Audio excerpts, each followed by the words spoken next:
સુરતમાં 31મી રાત્રે છાંટો પાણી કરનાર પર આવશે પોલીસની તવાઈ। 200 બ્રેથ એનાલાઇઝર સાથે નશાબાજોને પકડવા પોલીસનું આયોજન પૂરજોશમાં છે। શહેરમાં પોલીસ સુરક્ષા બંદોબસ્તની તૈયારી અંગે પોલીસ કમિશનર અજય કુમાર તોમરે 2 દિવસ પછી નવા વર્ષની સ્વાગતની તૈયારી સુરતના લોકો કરશે। ઉજવણીના માહોલ દરમિયાન કેટલાક ગેરલાભ ઉઠાવે છે। ઉજવણી કાયદાની મર્યાદામાં રહીને કરવી જોઈએ। આ માટે પોલીસે નાગરિકોની સુવિધા માટે વ્યવસ્થા ઊભી કરી છે। ઉજવણીમાં દારૂ અને ડ્રગ્સનું સેવન કરવાનું કેટલાક યુવાનો માનતા હોય છે, જેને લઈ આજથી પોલીસ દ્વારા ખાસ ચકાસણી કરાશે।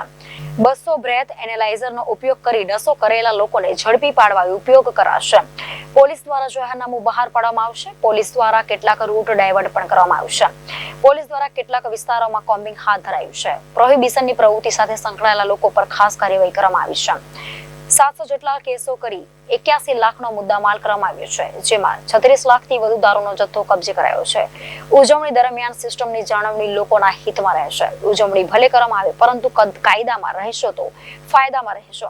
કયા વિસ્તારમાં કઈ પ્રકારની પરિસ્થિતિ છે તેના પર નજર રાખવા સીસીટીવી અને ડ્રોનની મદદ લેવામાં આવશે। ત્યારથી નાસ્તા ફરતા હતા। આ નાસ્તા ફરતા ઈસમને મહારાષ્ટ્રના નંદુરબારમાંથી ક્રાઇમ બ્રાન્ચની ટીમે ધરપકડ કરી છે।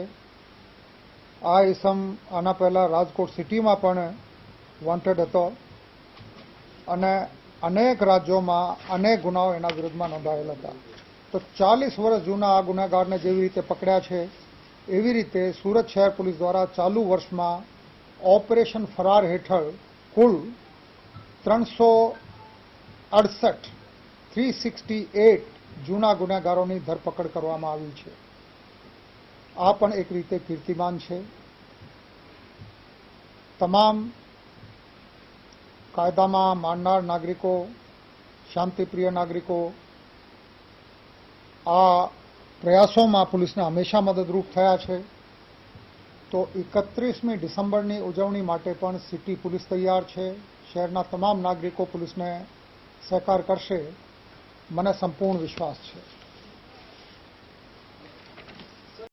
Reporter Arvind Rathod, Janadesh news, Surat.